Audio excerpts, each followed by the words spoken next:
दोस्तों, कहते हैं कि समय बहुत बलवान होता है। समय में वो ताकत होती है जो रातों रात राजा को रंग और रंग को राजा बना सकती है। विद्वानों ने भी कहा है कि होनी बहुत बलवान होती है। विधि के विधान को कोई नहीं मिटा पाया। क्या यह बात सच है?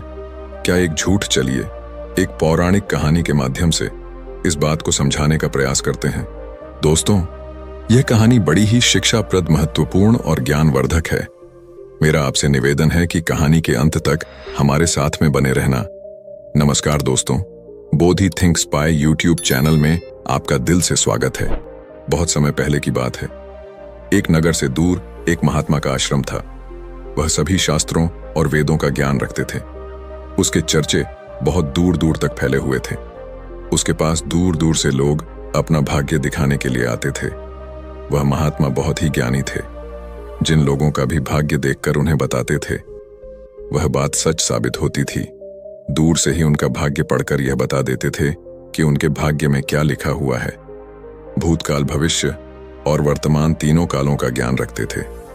उसी नगर में एक पति और उसकी पत्नी रहते थे। उसकी पत्नी धर्म और आस्था में बहुत विश्वास रखती थी। उनके कोई संतान नहीं थी। गांव के लोगों से सुना था कि गांव में एक महात्मा है जो किसी का भी भाग्य बता देते हैं कि उसके भाग्य में क्या लिखा है। उन्होंने सोचा कि क्यों ना हम भी एक बार उस महात्मा के दर्शन कर, और अगली सुबह वह पंडित और उसकी पत्नी उस महात्मा से मिलने के लिए निकल जाते हैं। वे दोनों उस महात्मा के आश्रम आकर रोने लग जाते हैं। महात्मा दोनों को चुप कराते हुए पूछते हैं, बेटा रो मत, तुम्हें क्या दुख है मुझे बताओ, मैं कोई ना कोई समाधान जरूर निकाल लूंगा। तब पंडित कहता है, गुरुदेव, हमारे कोई संतान नहीं है। यह दुख हम दोनों को हर दिन अंदर सिखाता रहता है। हमने आपका बहुत नाम सुना है, तभी हम आपके पास आए हैं। आप हमारा भाग्य देखकर बताओ कि हमारे जीवन में पुत्र सुख है या नहीं। फिर महात्मा कहते हैं, तुम चिंता मत करो। तभी महात्मा पंडित की पत्नी को आश्रम के मंदिर से 2 सेब लाकर देता है और कहता है, इनको आप दोनों पति पत्नी खा लेना, तुम्हें अवश्य ही संतान प्राप्ति होगी। उसके बाद वह दोनों महात्मा को प्रणाम करके वहां से अपने घर चले आते हैं। कुछ महीनों के बाद वैसा ही होता है। 1 साल के बाद उनके घर पुत्र का जन्म होता है। पंडित और उसकी पत्नी बहुत खुश थे। पंडित अपनी पत्नी से कहता है कि क्यों ना हम महात्मा को अपने घर बुलाकर उनकी सेवा करें। फिर पंडित उस महात्मा को अपने घर बुलाते हैं और उनकी सेवा करता है। और पंडित अपने बेटे का नामकरण करवाता है और उसके बेटे का नाम अर्जुन रखते हैं। तभी पंडित कहता है, गुरुदेव, आप हमारे बच्चे का भविष्य देखकर बताओ कि हमारा पुत्र जीवन में क्या करेगा। तभी वह महात्मा कहता है, अभी इसको बड़ा होने दो। जब इसकी आयु 8 वर्ष की हो जाए तब इसको मेरे पास लेकर आना, मैं इसका भाग्य अवश्य बता दूंगा। यह बोलकर महात्मा वहां से चले आते हैं। धीरे धीरे समय गुजरता गया। पंडित का बेटा अब 8 वर्ष का हो गया था। एक दिन पंडित अपने बेटे को लेकर उस गुरु के आश्रम जाते हैं तो वह देखते हैं कि वहां लोगों की भीड़ लगी हुई थी। तब पंडित का लड़का पंडित से पूछता है, पिताजी, यह सब क्या हो रहा है? तब पंडित अपने बच्चे को बताता है कि यह महात्मा त्रिकालदर्शी है। इनको भविष्य का पता चल जाता है। यह सब लोग अपने अपने भविष्य का पता करने यहाँ आए हुए हैं। तब वह पंडित का लड़का उन गुरुदेव के पास जाता है और कहता है, गुरुदेव, आप मेरा भी भविष्य देखो ना। उस छोटे बालक की बात सुनकर गुरुदेव पहले तो मना कर देते हैं, लेकिन बाद में बच्चे की जिद पर मान जाते हैं और उससे कहते हैं, बेटा, मैं तुम्हारा भाग्य देखता हूं, तुम मेरे सामने आकर बैठ जाओ। फिर महात्मा उस पंडित पुत्र का भाग्य देखने लगता है। उस महात्मा ने अपने ग्रंथ को खोला और फिर पंडित पुत्र के ललाट को देखा। जब उसने गणना की तो महात्मा ने देखा कि पंडित के पुत्र का विवाह तो एक नीच कुल की कन्या के साथ होना लिखा है। जब उसने यह देखा तो वह सोचने लगा कि अब क्या होगा। यह जाति से उच्च कुल का ब्राह्मण है और इसके पुत्र का विवाह नीच कुल की लड़की से होगा। यदि ऐसा हो गया तो यह कहीं का नहीं रहेगा और किसी को अपना मुंह दिखाने लायक भी नहीं रहेगा। महात्मा यह सब बात उस पंडित को बता देता है। पंडित यह सुनकर कहता है, गुरुदेव, नहीं नहीं, मैं ऐसा नहीं होने दूंगा। जब मैंने भाग्य जान लिया तो मैं भाग्य को बदल दूंगा। जब उस महात्मा ने कुछ और गहराई से उस ग्रंथ को देखा और उसकी गणना की तो उसे पता चला कि उसी गंगा के किनारे कई कोसों दूर एक मछुआरे का परिवार रहता है और उसके परिवार में अब तक 5 पुत्रियों का जन्म हो चुका है। और जो मछुआरे की 5वें नंबर की कन्या है, जिसकी उम्र मात्र 3 साल की है और जिसका नाम उस मछुआरे ने शकुंतला रखा है, पंडित पुत्र का विवाह उस लड़की से होगा, ऐसा उसके पुत्र के भाग्य में लिखा है। यह सब महात्मा पंडित को बताता है तो पंडित ने सोचा, मैं अपने पुत्र के भाग्य को जरूर बदलूंगा, मैं इसमें समर्थ भी हूं। जब मैंने अपने पुत्र के भाग्य को जान ही लिया है तो मैं इसके भाग्य को बदल भी सकता हूं। पंडित कहता है, गुरुदेव, मैं भी आज देखता हूं कि भाग्य बड़ा है या मैं बड़ा हूं। तब वह पंडित ब्रह्मा जी के लिखे हुए विधान को बदलने के लिए चल देता है और चलते चलते वह पंडित उस मछुआरे के घर पहुंच जाता है। जब उस मछुआरे ने देखा कि उज्जैन के एक महान पंडित उसके द्वार पर खड़े हैं तो उस मछुआरे ने उस पंडित का बड़ा ही आदर सत्कार किया और कहने लगा, मुझ गरीब की कुटिया में आप पधारे हैं, यह तो मेरे लिए सौभाग्य की बात है। पंडित कहने लगा, हे मछुआरे, मैं किसी उद्देश्य से तुम्हारे पास आया हूं। मैं तुमसे यह जानना चाहता हूं कि तुम्हारे घर में किसी 3 साल की कन्या ने जन्म लिया है। तो मछुआरा कहने लगा, हाँ, हमारे घर में एक पुत्री ने जन्म लिया है जिसकी आयु अभी 3 वर्ष होगी। पंडित ने कहा, क्या उसका नाम शकुंतला है? तो मछुआरे ने कहा, जी पंडित जी, उसका नाम शकुंतला है। पंडित ने कहा, हे मछुआरे, मेरा गुरु त्रिकालदर्शी है, उन्होंने मुझे कुछ मंत्र दिए हैं। मैं तो इस रास्ते से जा रहा था तो मैंने देखा तुम पर तो बड़ा गौर संकट आने वाला है। जब तक तुम्हारी सबसे छोटी पुत्री तुम्हारे घर में रहेगी तब तक तुम्हें पुत्र की प्राप्ति नहीं होगी। यदि तुम अपने घर के आंगन में पुत्र खेलता हुआ देखना चाहते हो तो तुम्हें अपनी छोटी पुत्री को अपने घर से दूर भगाना होगा। पंडित के ऐसे वचनों को सुनकर मछुआरा बोला, पंडित जी, अभी वह तो नवजात बालिका है, उसकी आयु तो भी मात्र 3 वर्ष की है, मैं उसे ऐसी हालत में कहां छोड़ सकता हूं? पंडित ने कहा, हे मछुआरे, जब मैं तुम्हें यह बता सकता हूं तो मैं तुम्हारी सहायता भी कर सकता हूं। हे पंडित, उसे कहते हैं कि मेरी कोई पुत्री नहीं है। तुम एक काम करो, तुम अपनी इस कन्या को मुझे दे दो, मैं इसका पालन पोषण करूंगा और जब यह बड़ी हो जाएगी तो मैं अच्छा सा वर ढूंढकर इसका विवाह भी कर दूंगा। फिर वह मछुआरा पुत्र की लालसा में अपनी नवजात पुत्री को उस पंडित को दे देता है। पंडित मन ही मन बहुत खुश होता है और उस छोटी सी कन्या को लेकर चल देता है। चलते चलते वह पंडित सोचता है कि इस कन्या को मैंने मार दिया तो मुझे बाल हत्या का पाप लग जाएगा। फिर उस कन्या से छुटकारा पाने के लिए वह पंडित एक लोहार के पास जाता है और उस लोहार से एक लकड़ी का एक छोटा सा बक्सा बनवा है और उस बक्से में वह उस नवजात कन्या को सुलाकर नदी के जल में प्रवाहित कर देता है। और पंडित सोचने लगता है कि यह बक्सा कुछ दूर ही जाएगा और अपने आप ही डूब जाएगा और यह लड़की भी मर जाएगी। इस तरह इससे मेरा पीछा छूट जाएगा और मुझे बाल हत्या का पाप भी नहीं लगेगा। और वह पंडित अपने घर चले जाता है। परंतु इस दुनिया का क्या कोई ऐसा व्यक्ति है जो किसी के भाग्य को बदल सके? क्योंकि उस लड़की के भाग्य में जीवन लिखा हुआ था, जिस कारण से वह बक्सा उस नदी के जल में नहीं डूबता है और नदी उसे बहाते हुए एक गांव के पास किनारे पर ले जाती है।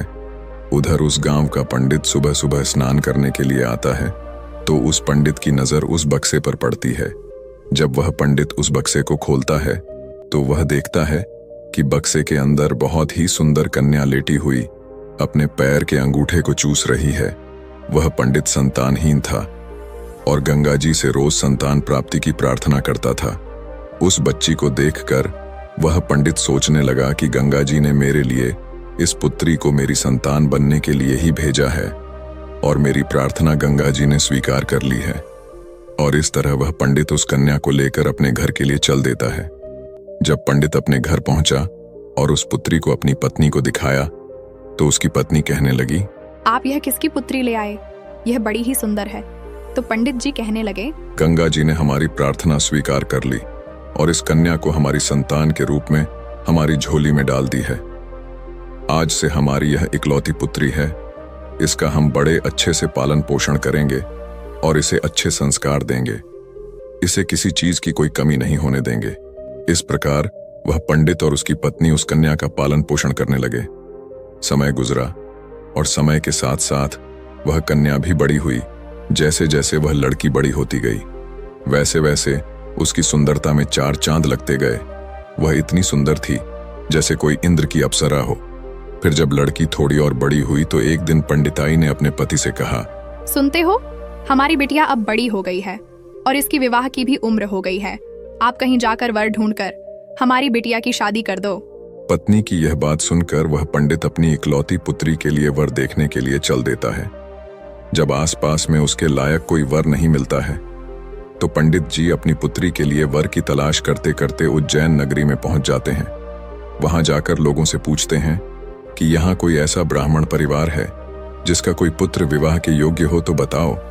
उज्जैन के लोग उस पंडित के बारे में बताते हैं जिसने उस लड़की को नदी में बहा दिया था।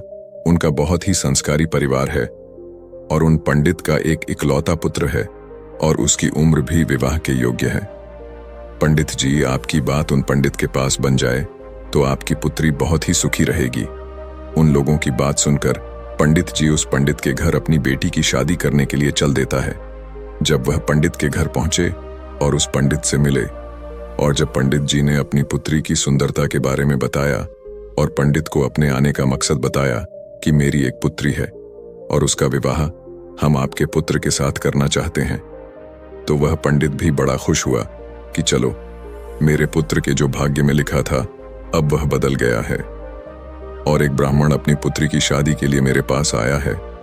वह पंडित उस ब्राह्मण की उस बिटिया से अपने पुत्र की शादी करने के लिए तैयार हो जाता है और फिर विवाह का समय निश्चित भी हो जाता है और वह ब्राह्मण खुशी खुशी अपने घर चला जाता है और अपनी पत्नी से सारी चर्चा करता है।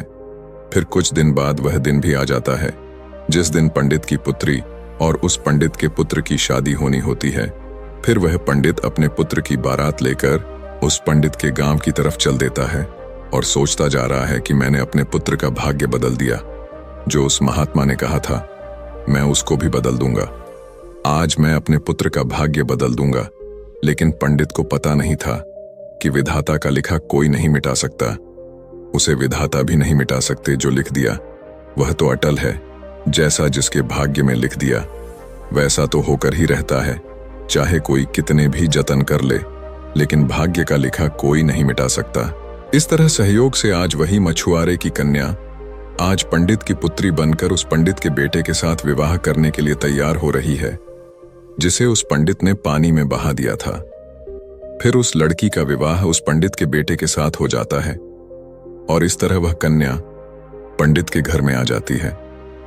पंडित का पुत्र सुंदर सी पत्नी पाकर खुश था। पंडित की पुत्री सुंदर सा पति पाकर खुश थी और पंडित इस बात से खुश था कि मैंने अपने पुत्र का भाग्य बदल दिया है। फिर एक दिन किसी कार्य से उस पंडित के पुत्र को उज्जैन से कुछ दिनों के लिए बाहर जाना पड़ता है।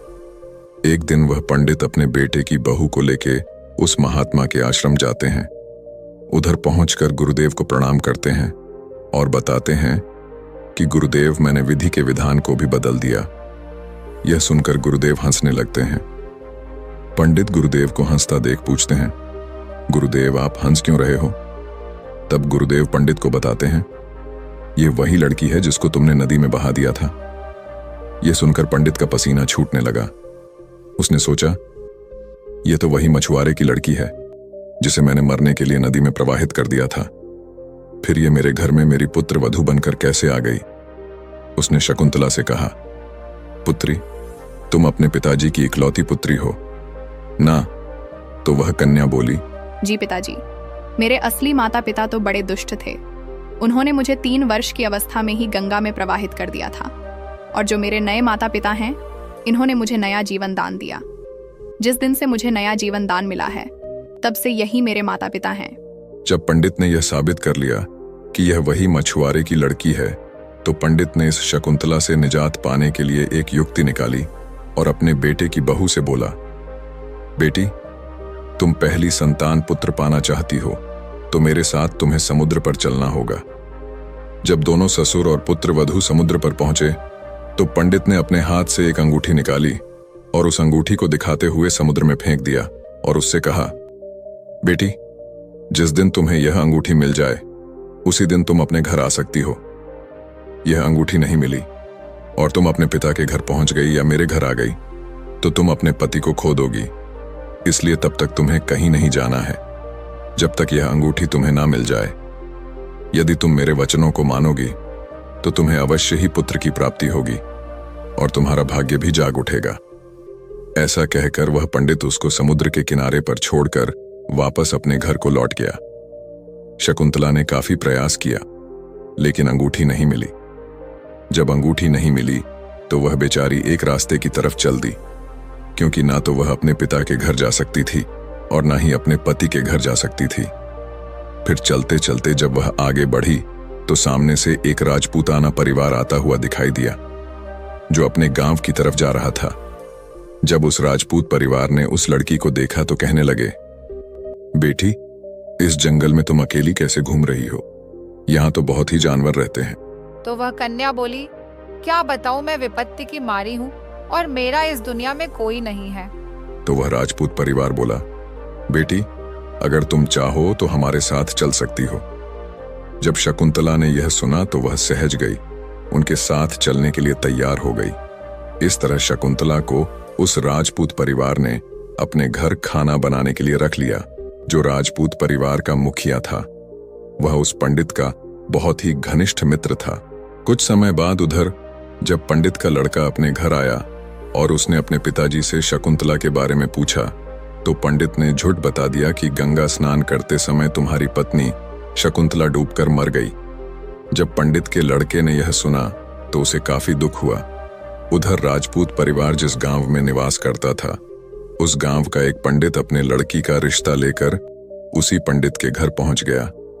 उस पंडित ने पंडित से जब अपनी पुत्री के विवाह के लिए प्रस्ताव रखा तो पंडित ने उस पंडित से कहा, हम अपने पुत्र के साथ तुम्हारी पुत्री का विवाह तो कर लेंगे, लेकिन विवाह से पहले हम तुम्हारी पुत्री को देखेंगे और उसके बाद ही विवाह करेंगे। क्योंकि पंडित को डर था कि कहीं मछुआरे की वही कन्या फिर से विवाह ना कर ले जो उसके लड़के के भाग्य में लिखी है।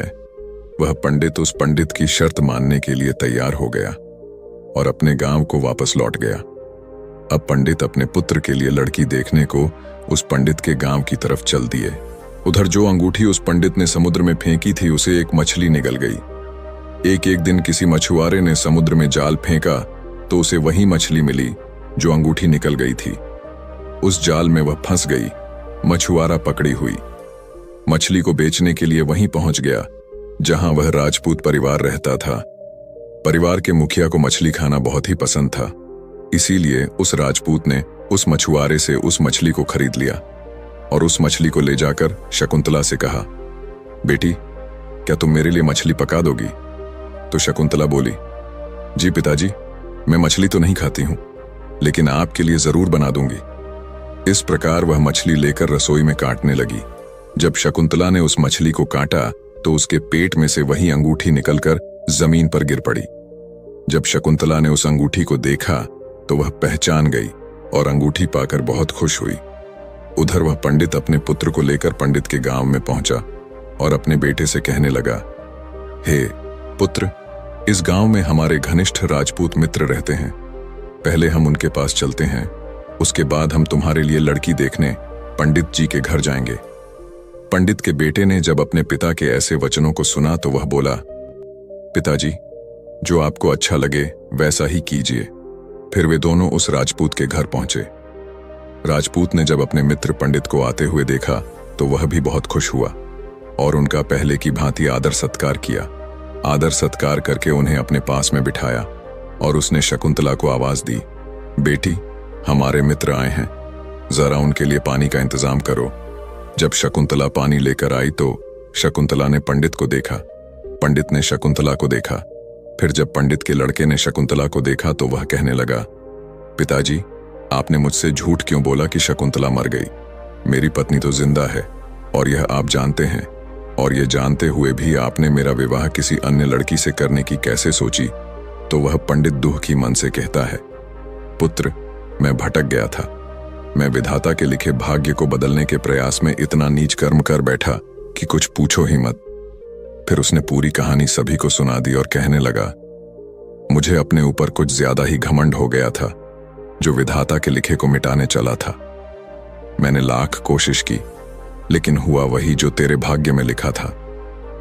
यह कहकर उसने अपने बेटे की बहू से माफी मांगी और आदर सत्कार से उसे घर लेकर गए। दोस्तों, विधि के विधान को कोई बदल नहीं सकता, जो लिखा होता है वह जरूर होता है। दोस्तों, आपने आज के इस वीडियो से क्या सीखा, वह मुझे आप कमेंट में बता सकते हैं। इसी के साथ में उम्मीद है कि आपको आज की वीडियो पसंद आई होगी। तो इस